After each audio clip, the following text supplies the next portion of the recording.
Okay, so we have to finish that sentence. We will start 4 lines on the bottom on the top section of page Chafalav. The line begins ha-ketanah.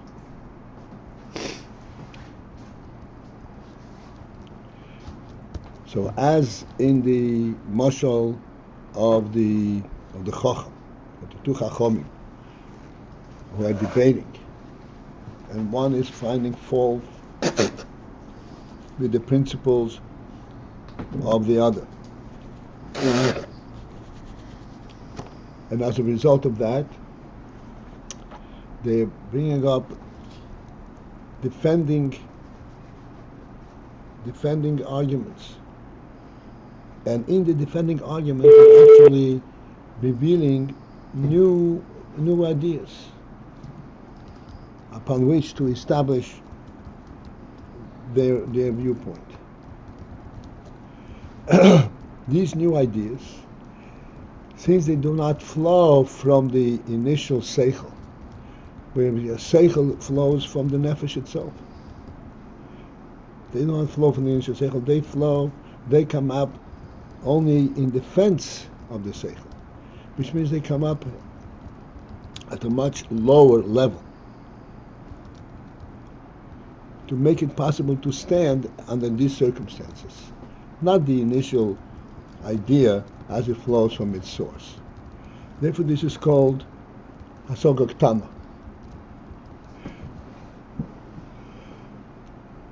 And this hasaga katanah, as we said, it does not originate, even though it is contained therein, it does not originate in the original sechel as it flows from the source of sechel. Similarly, this is a mashal for keilim. Keilim are receptacles for the oil.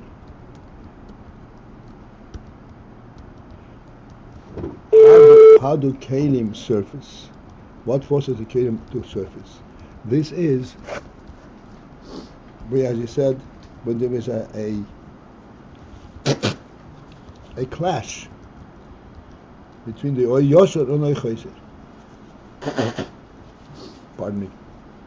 Meaning to say that there is the oil yosher, the way things are obvious and illuminated from their source. Then when it comes to being established, so to speak, in the world, and it reverberates from the chase of the world, then they're not acceptable in their purity as they come from above. They have to be fitted, so to speak, into the limits of the world. This is the oil chayzer.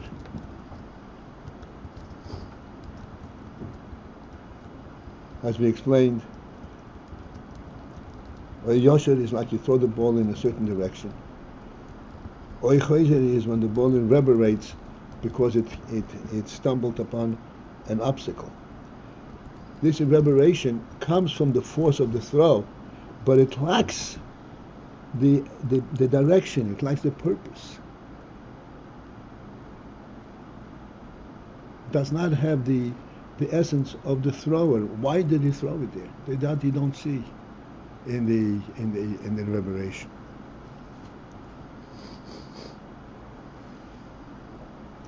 And this is what keilim are. Okay, so let's start. The hasaga that came about as a result of falling hanefila, when he falls away from his hasaga, which means he's not able to see it from a top-down perspective.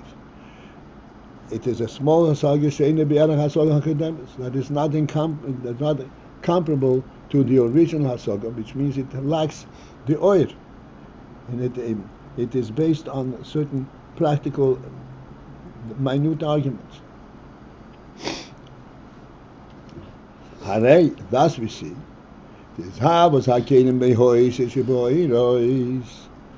that the keilim coming forth from the oisios that are contained in the oiris. This we discussed with friend last night. That there are oisios inherent in the oir. That really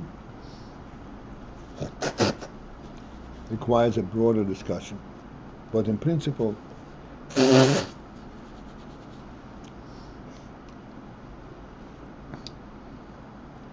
there are two types of oisios, two types of presentations.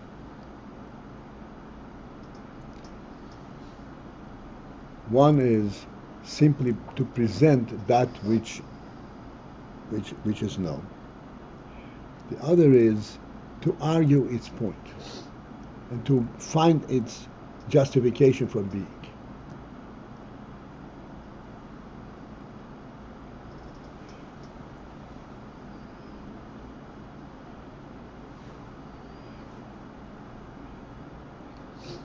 The oiris contain oisios.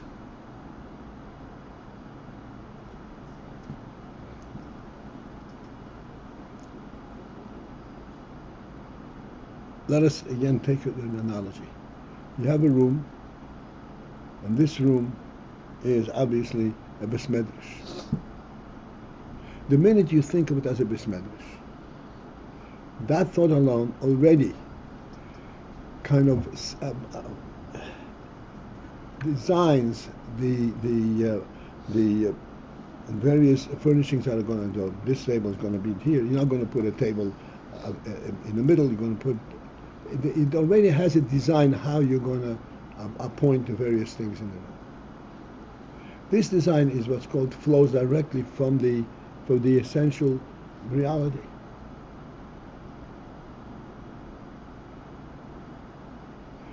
Then, when it comes to putting it up, in the design you say you perceive this table, a table to be here, but then you say, hey, this table has to stop here because otherwise it interferes with the next table. Now it has very precise limits. So it is based on the initial design, but now it has to consider other effects. So the oil contains oisios. But these oisios are pure oisios that represent only the oil, not oisios to argue their point. I'm not sure I got how we went from the furniture and the Beis Medrash to the oil contains oisios.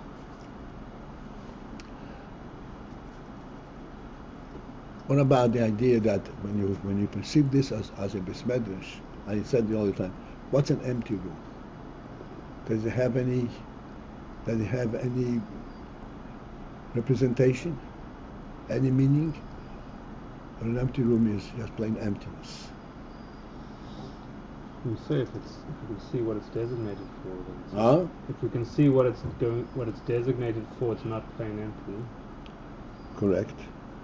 So, okay, that is correct. The thing is, I'd like to enrich that statement. Everything in the world has a designation. Everything is a creation. Nothingness does not exist.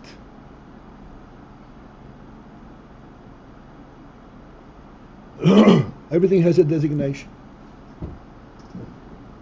Except to reveal its designation, to bring it to its fullest purpose, that takes development, takes a process. And that designation are the oisios, the letters in the Since it has a designation, means what? That there are things that will flow from it. These are the oisios. How do you utilize this area, this Inyan?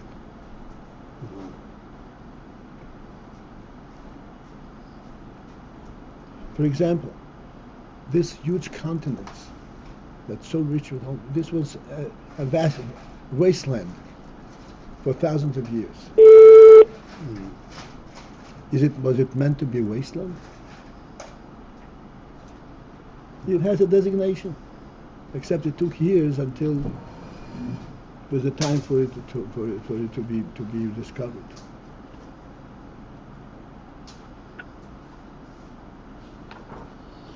So that designation in the unformatted land or light is inherent.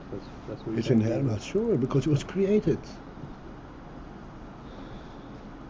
But, wouldn't the in the example of the table that you gave with the clash of the two, I would think that the legs of the table would also be included in the original concept of the table, because Yes, but only, yes. The legs will not be included. What's included in the table should stand. on its own. Yeah. Should on its own, without me having to hold it. So then I bring it to the floor and says, okay, stand. Says, I don't know how to stand.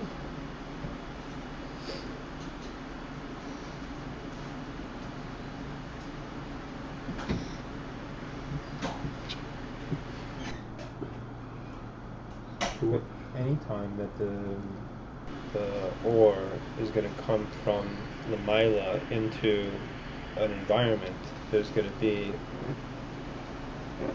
be a clash, because the environment is like totally different than. Exactly. That's in that illuminated. But where this came, initially come from the oases that are contained in the oil. In other words, if this oil does not have it in its very essential design, a purpose to illuminate this area, an area, then it will not have keilim.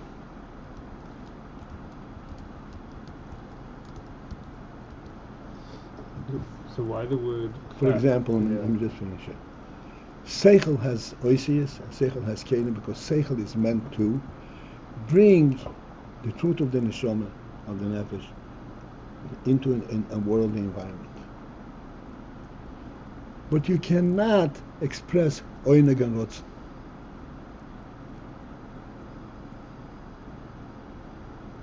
It does not have oisius. So wasteland is before designation. I'm sorry? When you say the waste, in the mashal of the wasteland, it's before designation. It is before the designations identified. But there is an inherent designation. That's the important thing to understand.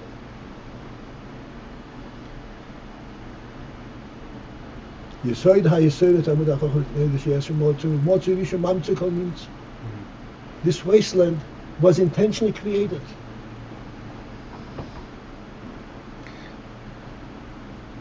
The Pasuk says, Hashem did not create the world for wasteland. The Shabbos, He created the world to be settled. When is that going to happen? It's going to happen when it happens. So the isis in the ore is the fact that the ore has an intention or purpose. It's proactive. It's of bringing specific. its message wherever it comes. To illuminate. Excuse me. That the table must stand is that oisius before they become keilim? Right.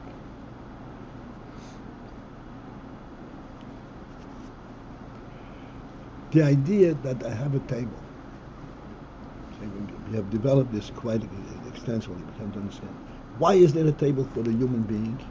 Because of what the human being stands for, not because of convenience.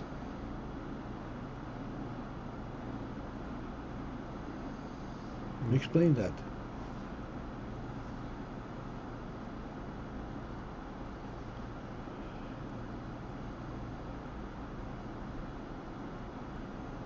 It is okay. I don't want to go further. I mean, you already went through this. Yes. this element of a clash or opposition.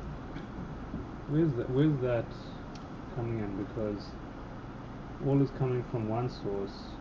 Things have inherent. You want to purpose and establish this intentions thing within them. in this environment, and this environment does not understand this, does not appreciate this establishment, that what you're trying to establish. What's that mean? But why is the environment not fitting? The environment is also from him. How did it become not fitting? It can be made to fit, okay? Because this environment is not sensitive to your will, for example. It knows what you are saying, but it doesn't know what your intent, what you want, what your will is, what your own, I guess.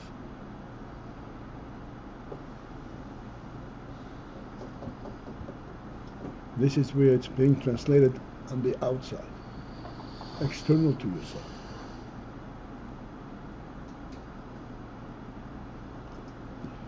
Ask you a very simple question. Would you have ever dreamt that a table originates in the nefesh ha'odam? Right, but that's more indicative of like my own thickness. That's not. Why would the environment per se be unwelcoming? The tzaddik could walk through the table, but he chooses to use the door. He doesn't have that opposition element. So why does the world per se should not be imposing any opposition? It's his materials. It's his world, no? There are two types of oppositions. There's a position where I don't want to accept you. That opposition does not exist.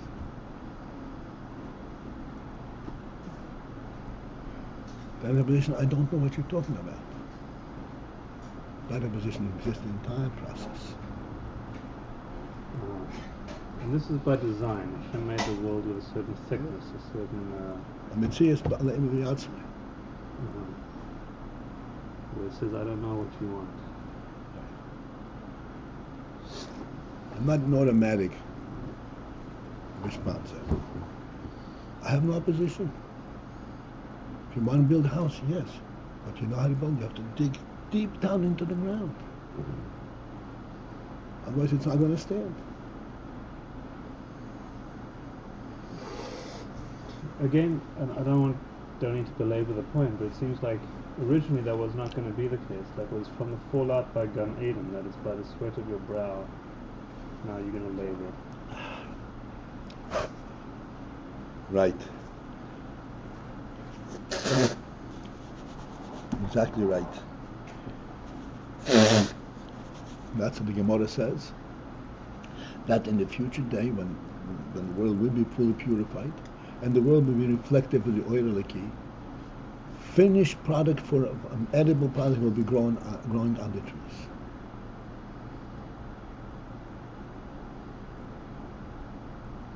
This is not a wild child's dream.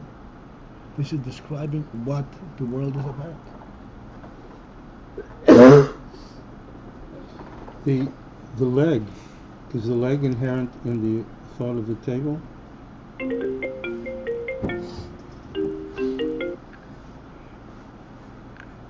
As long as we are still in a coarse world, in hell and that yes, the only way for a table to stand is to put up legs. But if the world were elevated, or completely purified, and therefore it will be completely reflective of what its purpose is,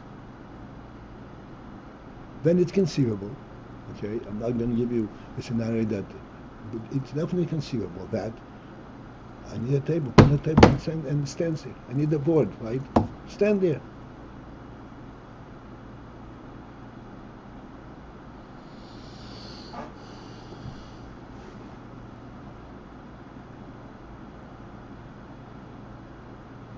Tola Eretz al Blima. Remember that one? You know what that is? Tola Eretz al Blima.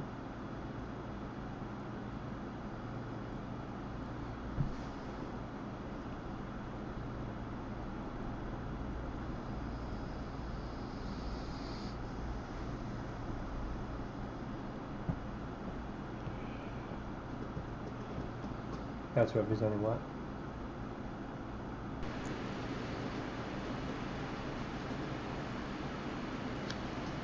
That's representing the ultimate purpose of the creation as represented on a functional, on a physical level. It stands because he wants it to stand. Because this is the place for it to be. This is where it has to be.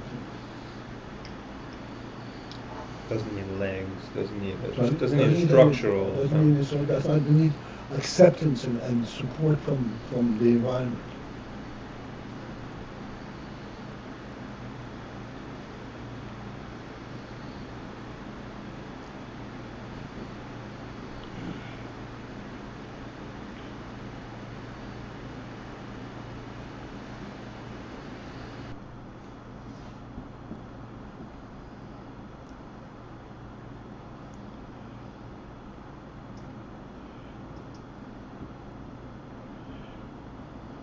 But the Paltiel, these keilim are created min hanefila, hasaga, from the fall of the hasaga, which means it reached a point where this hasaga does not support itself.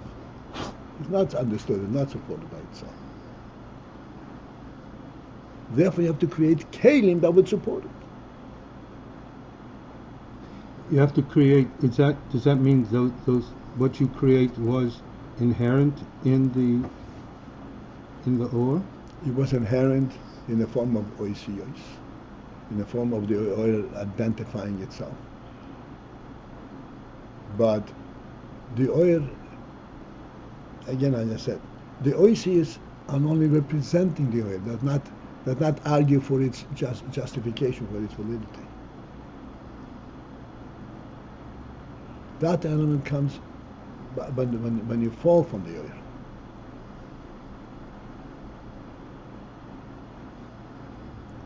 This is where the keilim are created from the oisios. The oisios are the statement that the oil is there, exists. But that existence does not need support. It exists because of its truth. Becomes the hidden. When that happens, Okay, now let's finish.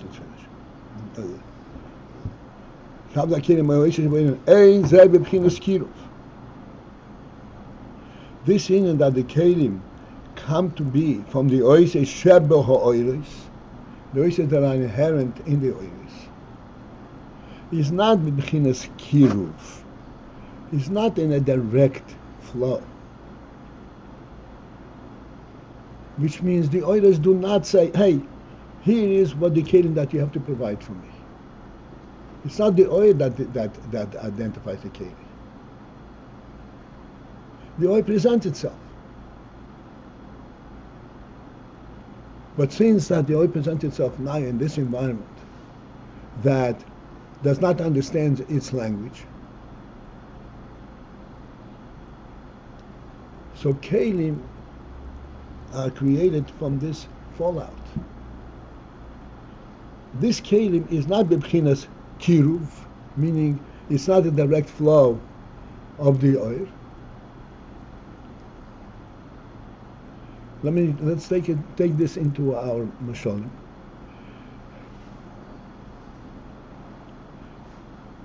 When you put up legs to the table, you are not fulfilling the purpose of the board. You're not saying, okay, I'll give you your legs. You are adjusting it to the environment exactly, completely.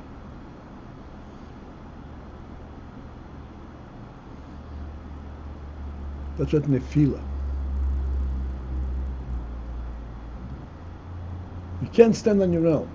Okay, I have to provide for you for you to stand.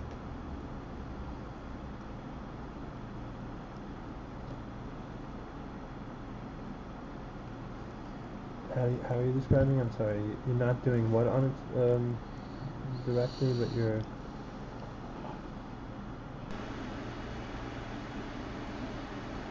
You are not fulfilling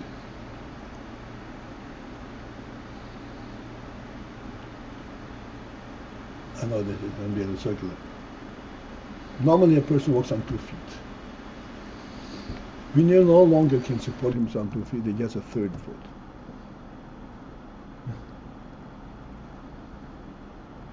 This third foot, on the one hand, it's inherent in the initial thing. You walk not in 2 feet, but in fact they have to stand. But it's created when the normal design no longer functions.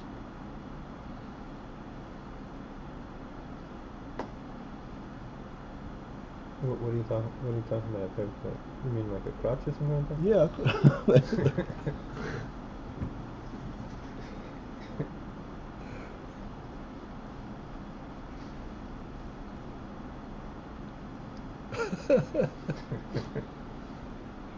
In our class, we have no limits. Maybe you're going to teach us something new. I don't know.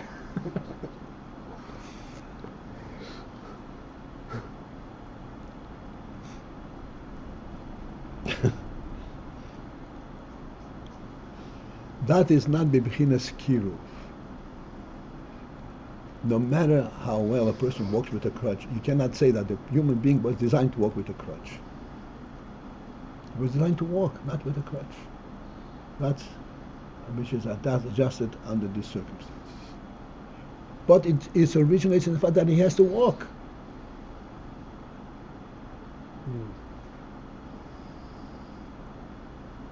But now the walking does not walk on it automatically because he has to walk, but because he's provided with the ability to walk.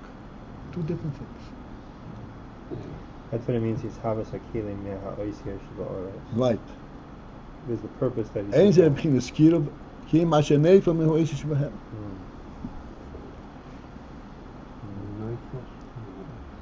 What's the translation? Only that falls away from the oisius. So the oisius in themselves are not keilim, but when they're, so to speak, in opposition, then they oisios become keilim.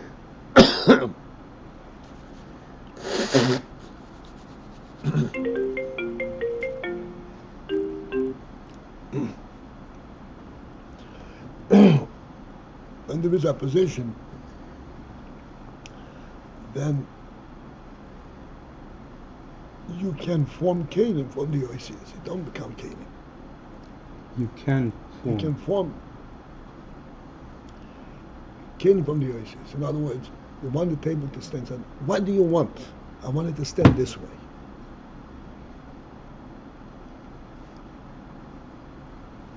This is where the keilim are formed. And without that, they don't show themselves. They're not formed. Without that, they don't show. If not for the oisius inherent in the oiris, which we discussed a little bit, but this is really needs to be discussed more, that would be no okay. And also without that external opposition or environment, The external opposition in environment is what solicits it, or elicits it, and reveals it. In other words,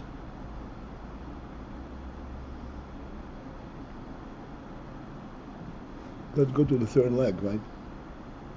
I have to walk regardless of whether I can walk or I can't.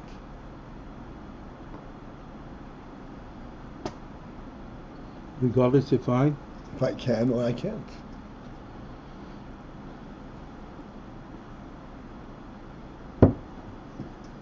Right. You have to provide from the outside world and means by which I can walk there. Right. We have. that's an or Yosha statement. And Demanding coming as a result of a chayzer. Here, this keilim sounds like a means to an end. But we've said that it has greater depth than that.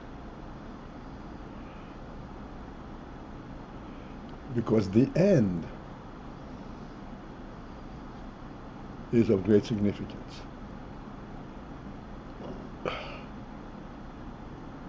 What we want is not that we should have a human being, we should have a human being in the physical world. Right, but still that keilim remains secondary. Elsewhere we've kind of said it. I'm explaining to you. Yeah. It's a means to an end, but the end is of great significance. Right, but still the keilim remains a means, remains secondary. We've said elsewhere it goes on intention, it goes on a greater depth, choizer. Well, no, you said right, but you don't follow through.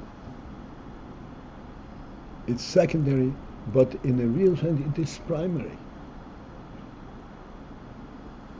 The keilim. Yeah, but well, the human being is of enormous wisdom. But his task is to fill the earth and to capture the earth. You cannot do it without keilim.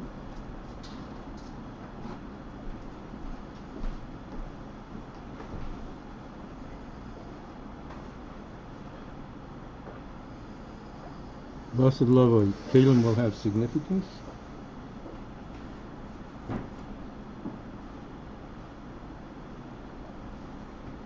Blessed love, the keilim will be completely transparent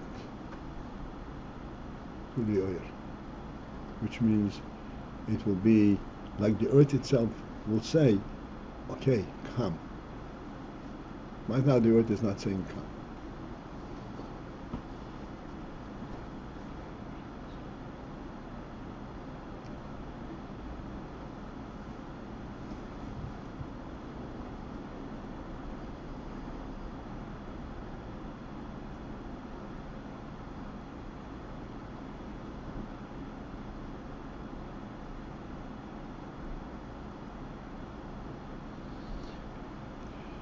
All right, this is it for this morning.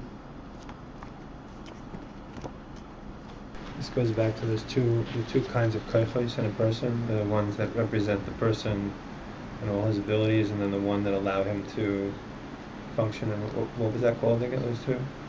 Kaichos have... Akronim b'nefesh, koiches atzmi.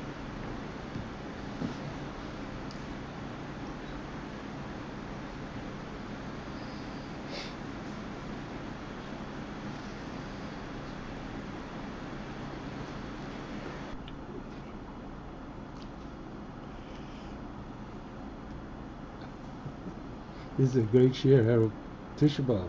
We're almost in the temple. All right.